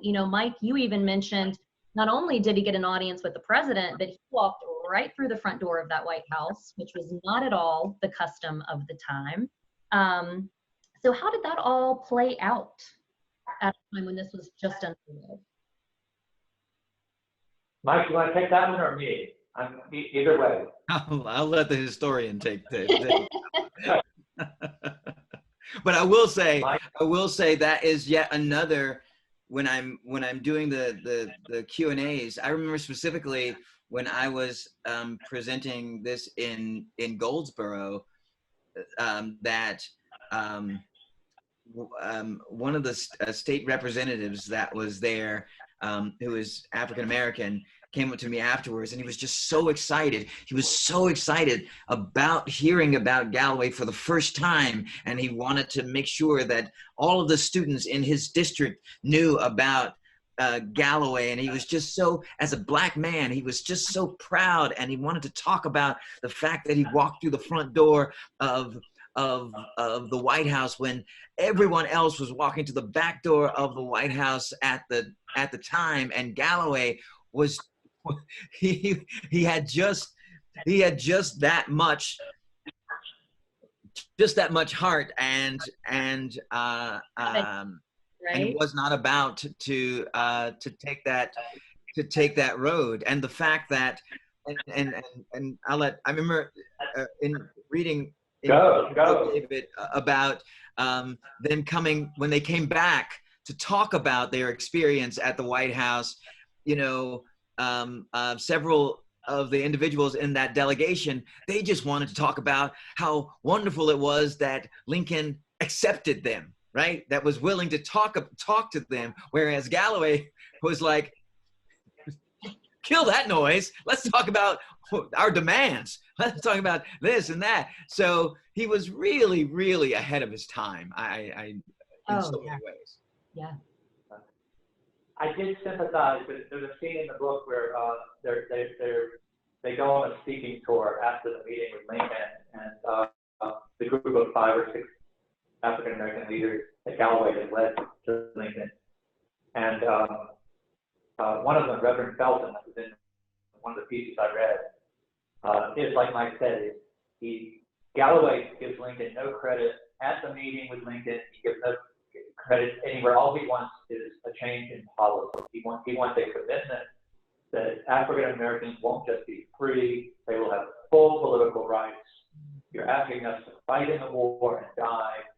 We want to be U.S. citizens to the fullest extent.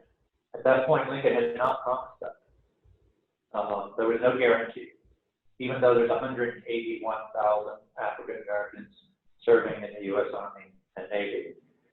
So, but in New Bern, I remember they go back and the men who were at the meeting with Lincoln, Galloway obviously gave Lincoln no credit, but Reverend Felton, who was a tough, rugged man who had been working behind enemy lines with Galloway, he stands up, and I kind of sympathize with him. He said, look, no white man has ever allowed anybody in New Bern, North Carolina, to go in the front door. When Abraham Lincoln let us, welcomed us into the front door, I mean, Felton was like, Galloway, I understand you're impatient, I understand your thing, but I'm just saying, in the end, he's going to be on our side. And I thought that might be the first softening up of Galloway a little bit on Lincoln, because he really gave Lincoln no nothing until the very end of the war. And but they get the meeting because Lincoln needs them. I'll do the 10-second version, but there's been a series of horrible Black massacres, Confederate massacres of Black Union troops. Not 1 or 2 or 3 or 4, but there are some regiments, some Confederate regiments that just have a policy of never taking a Black prisoner. They kill them on the battlefield. There's a massacre in Plymouth, North Carolina. Men, women, they kill men, women, and children. Because of that, African American activists like Galloway, to say the least, are unhappy with Lincoln. They feel that Lincoln, if he made it more of a priority, could force the South to treat Black soldiers as prisoners of war with the right to treat people as prisoners of war instead of massacring. And Lincoln needs African Americans as soldiers at that point. Whites in the North are starting, the numbers of white enlistees has been declining rapidly. He needs troops. He needs African American troops. So they're not begging Lincoln, you know, please come see me. Lincoln needs them. And it's a nice scene because, you know, Lincoln, to his credit,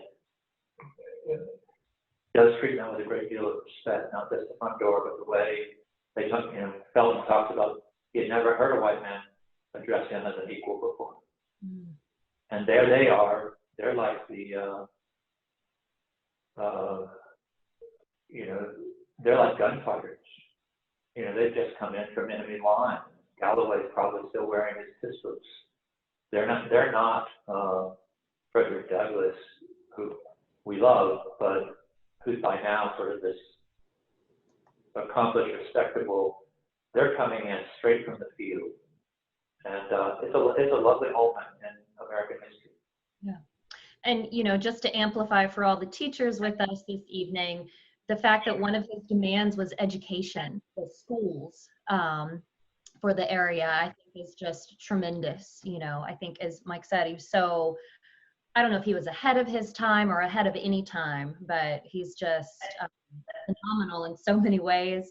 Bethany from Henderson wants to know which of his writings or primary sources related to Abraham Galloway would you recommend I teach my high school students? You know, one of the things that we really push teachers to do is to integrate as many primary sources as possible, diverse primary sources, and really get students to do history. So are there particular sources either of you would recommend? You know, Mike, I don't know if there are any particular ones that you used, that Howard Crafton you know, used for dramatization, or that you think would sing the most to young people. Any thoughts?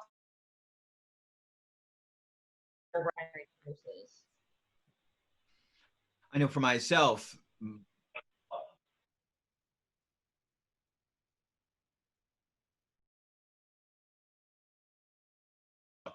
Valerie came of Fire Freedom, and then because I had I had been performing about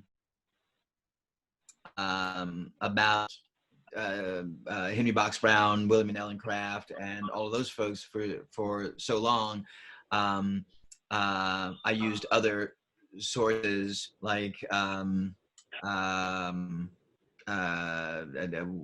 in the Life of a Slave, or I also reached out and dug through Incidents in the Life of a Slave Girl, other slave narratives like that, trying to really glean what the everyday life of an enslaved person would be.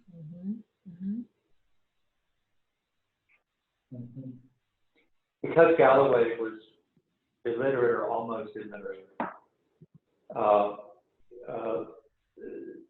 there are very few sources that are just by him. Other people often wrote down his words and quoted him when he was in the legislature.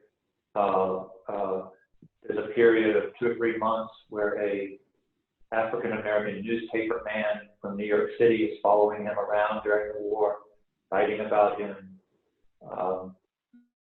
Sometimes people would quote his speeches and things of that sort, but there's very little actually in his hand. And some of the most compelling documentary sources for me were actually Marianne Stark's letters, which her letter on the death of Lincoln, and how they'll both take that in and grieve, but also move forward with the grace of God, is incredibly powerful. And I think you can find references to some of those things on my website if you search it, put in Galloway's name and search it.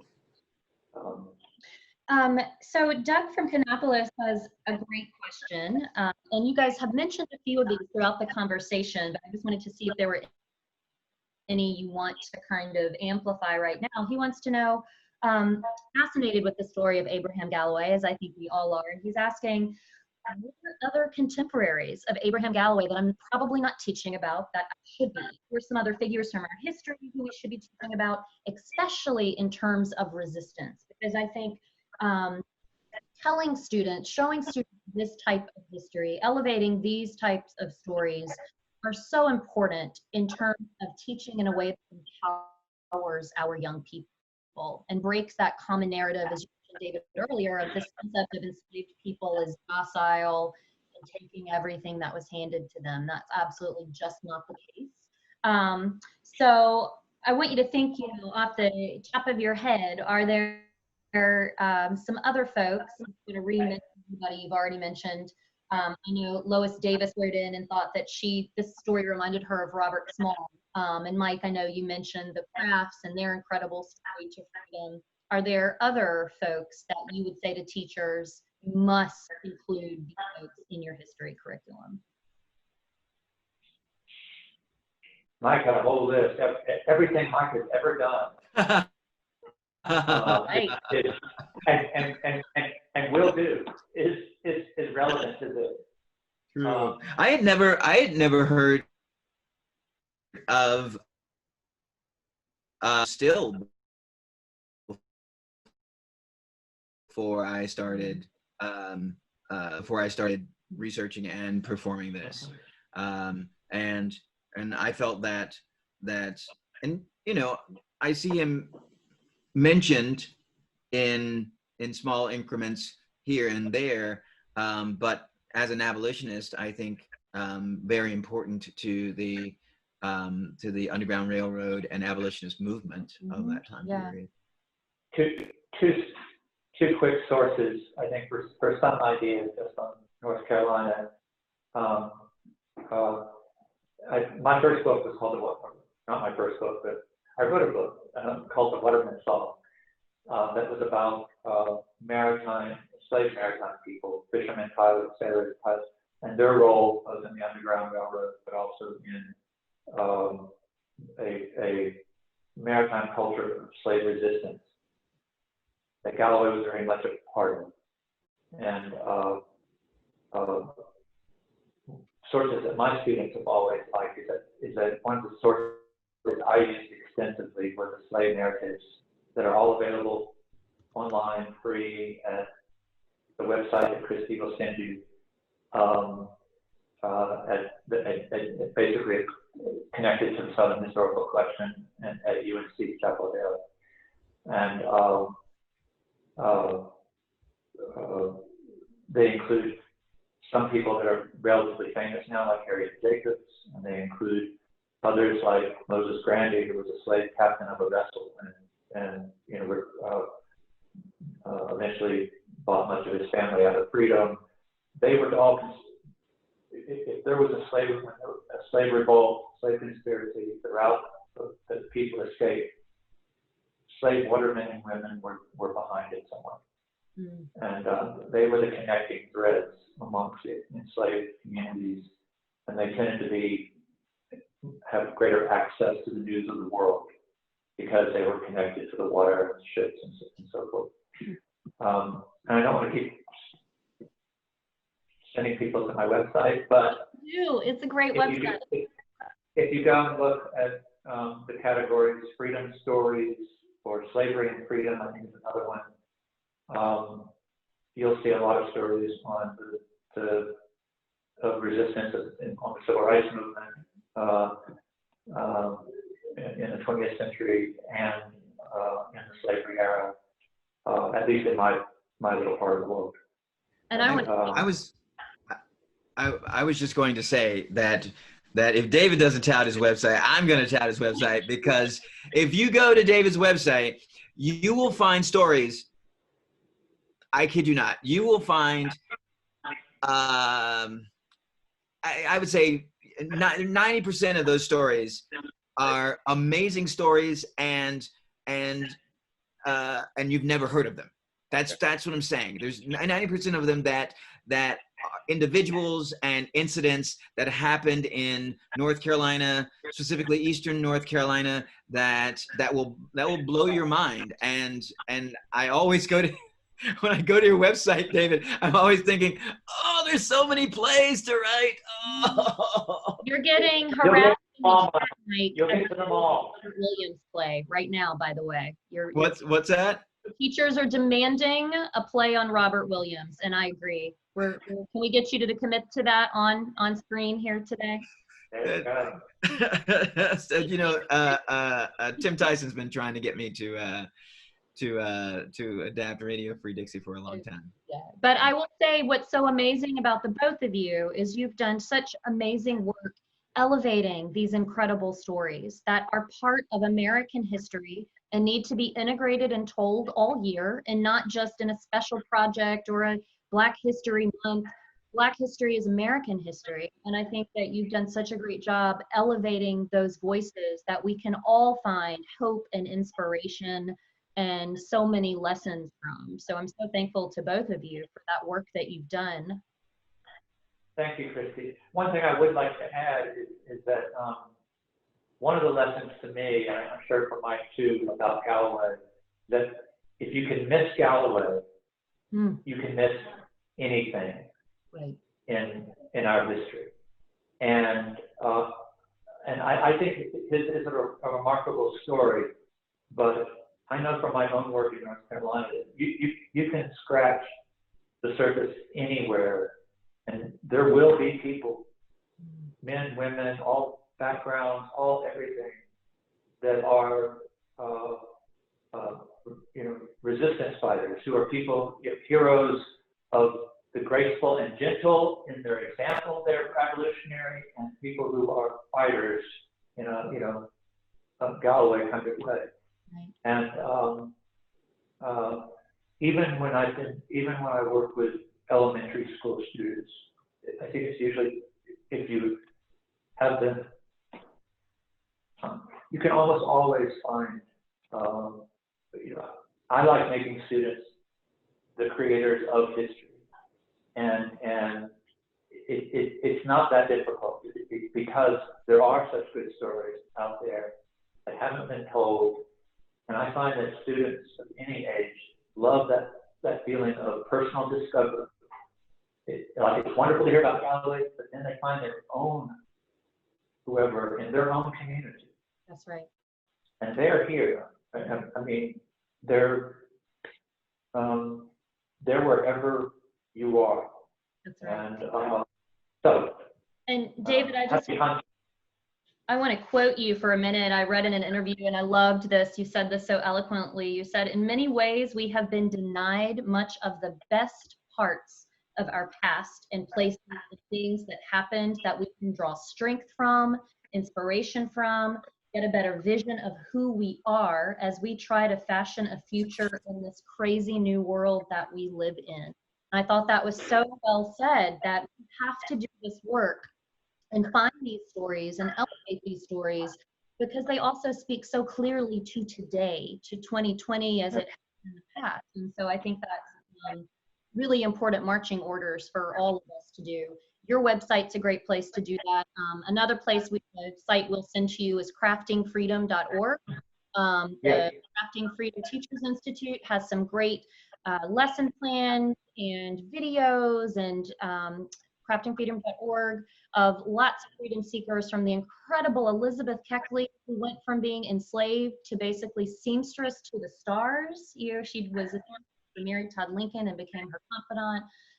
Just lots of really incredible people you'll find there also. So we're going to send you lots of resources as you kind of start to dig into this work and include it in your classroom. As we come to a close here, there's one kind of final question that I wanted to ask each of you to think about and weigh in on.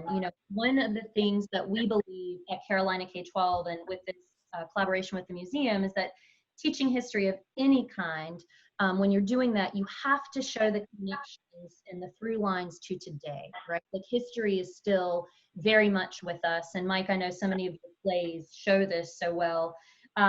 David, I've heard you state that Abraham Galloway was willing to fight and die for what James Baldwin called these yet to be United States.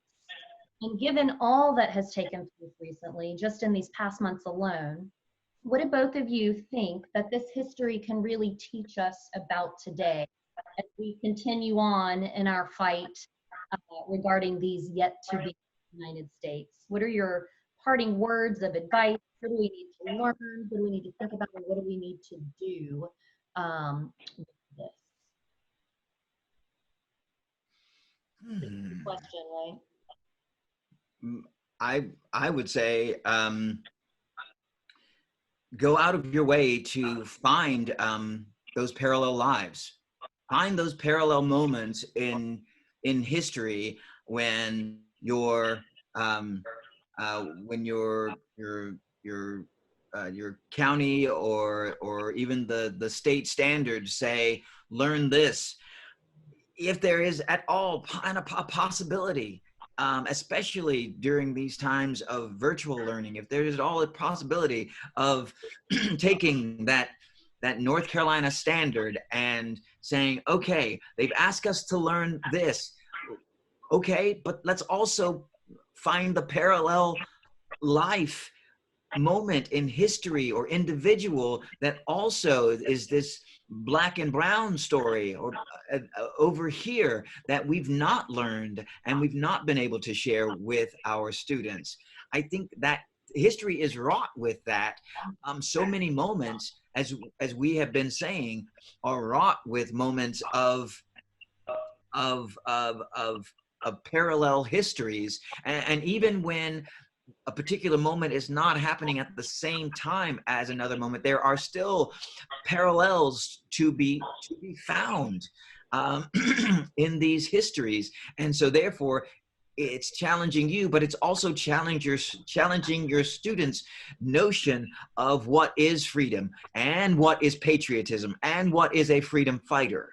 Yes, that's great. Yeah. And I'm going to ask everybody to stay with us at the end here. We have a message from curator at the Museum of History, Earl Imes, who's going to talk about some other of those folks for you guys to look into as you all run off. Incredibly excited to talk about Abraham Galloway, I hope. David, your thought. Well said, Mike. I'm going to do the 30-second gospel according to Abraham Galloway. My inspiration, what I draw from Galloway, is beyond the issues that he was dealing with. It has to do with how I look at injustice and hurt in the world around me. Galloway, in any time period, he had almost like this visceral, like he couldn't stand there and watch another lady be talked badly to, much less Abraham Lincoln. He was going to stand up against tyranny and injustice, big and small. And I do draw inspiration from that. And the other thing, to quote that New York Times reporter about him, is to laugh loud and often, because this is a long fight. And the fight to build a decent society, the fight to learn how to love each other as human beings, the fight to bridge racial differences is something that you have to find ways to fortify and live the happiness in a way that you're headed toward. And they go together. They feed each other. And I think that was Galloway's life. And forward into the breach. That's right. That's great. Well, with that, before we have some closing words from Earl Imes, I want to say on behalf of the North Carolina Museum of History and Carolina K-12, thank you so much to David Cecelski. Thank you so much to Mike Wiley. Again, you were both really an inspiration, and your work in elevating this story and others like it is absolutely priceless. So thank you for your time and sharing your insights with us today. Thank you to every single one of you joining us and sticking with us till end. Teachers, we see you, we support you, we are here for you. You are the glitter and the glue that holds this world together. So thank you for spending these 2 hours with us.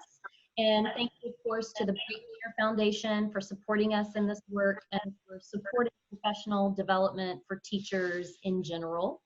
As a reminder, we will be sending out follow-up resources to all of you. And these will be suggested readings, they will be videos, a lot of the things that we have mentioned today. We'll follow up with you in email so that you have those. The other thing I want to remind you all of is we have our next program on Wednesday, September the 9th on Wilmington 1898, the hidden history of an American coup d'etat. This takes place in Abraham Galloway's stomping grounds 30 years later. And so it's a really interesting add-on to what we've just covered. The wonderful David Cecelski will join us again for that. And we hope that you'll sign in and participate. And again, this program will be posted for you to view over and over and share with all your friends, maybe show a clip to your students, let the world know about Abraham Galloway. And again, thank you, David, thank you, Mike. And as we close here, I'm going to ask Paul to share a video message from Earl Imes from the North Carolina Museum of History, who's going to share a little bit about a few more folk that you should know about that were operating during the time of the incredible Abraham Galloway. So thank you, David. Thank you, Mike. Thank you, everyone. We'll see you in September. See you, David. Thanks, Bye-bye. Christy. Hey, Mike. See you soon. Thank you, Christy. Thank you, teachers.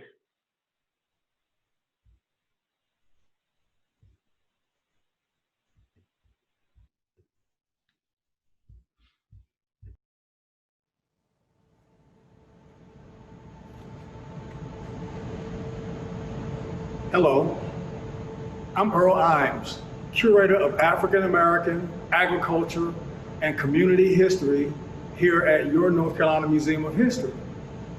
And in today's program, we're going to be discussing resistance and resilience, like that of Abraham Galloway, who was one of the first representatives elected after the Civil War to our 1868 Constitutional Convention. And I'm here in the Museum Story of North Carolina exhibit to highlight some other individuals who fought for freedom, like Staff Sergeant Parker David Robbins that you see in the oil portrait. Robbins was born a free person of color in Gates County, North Carolina in 1834. Part Chowanoke Indian, part African descent, and part European descent, Robbins took the opportunity to serve his country to help strike a blow for freedom for everyone after President Lincoln issued his 1863 Emancipation Proclamation. And like many other North Carolinians, Parker enlisted in the United States Colored Troops, serving in the 2nd United States Colored Cavalry. And the 2nd U.S. Colored Cavalry was among the first regiments in Richmond, Virginia in April 1865 to capture the Confederacy capital and help to end the Civil War. Another example that you see in the exhibit here is Private Luke Martin. Private Luke Martin was born enslaved in Martin County, North Carolina, around 1836. And as soon as President Lincoln issued his Emancipation Proclamation in 1863, and in fact, when Lincoln issued his pre-Emancipation Proclamation in the fall of 1862, Luke Martin had set out for freedom, to earn his freedom by leaving the plantation and going to New Bern, North Carolina, where United States Colored Troops were being enlisted. He swam over 3 rivers from Martin County to Craven County to enlist in the United States Colored Troops. And he was one of the first persons to enroll in the 1st North Carolina Colored Infantry in the spring of 1863. And when that regiment was federalized in February of 1864 into the 35th United States Colored Troop Regiment, Private Luke Martin saw action at the only Civil War battle in Florida, the Battle of Olustee, where he was injured but survived the battle and returned to North Carolina, where he built a home, helped to start a church in New Bern, and his family still lives in the home that he built just outside of New Bern, North Carolina. Another example of a North Carolinian taking the fight for freedom and justice through political office is Congressman George Henry White.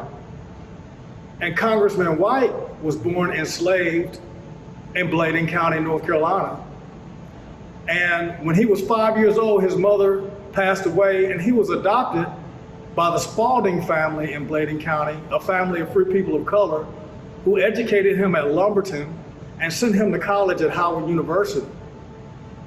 When George White returned to North Carolina, he earned a law license in 1879 and taught school in New Bern. And at the end of the Reconstruction era in 1901, Congressman George Henry White was the last Black Republican congressman from the South serving and representing North Carolina's 2nd Congressional District. In 1901, Congressman White delivered a famous farewell speech where he predicted and in fact prophesied that one day the Negro will return to political office and rise from the ashes like a phoenix. And this is in fact the same quote that President Obama quoted in his 2008 inauguration speech as President of the United States. The North Carolina Museum of History preserves and interprets the history and cultural heritage of our state through artifacts and exhibits, just like this Story of North Carolina exhibit that I'm sharing with you today, and through programs like the one you're participating in now. We hope you would check us out online and see what other inspiring history that you can learn, and come out and visit us again once we have reopened. Thank you again.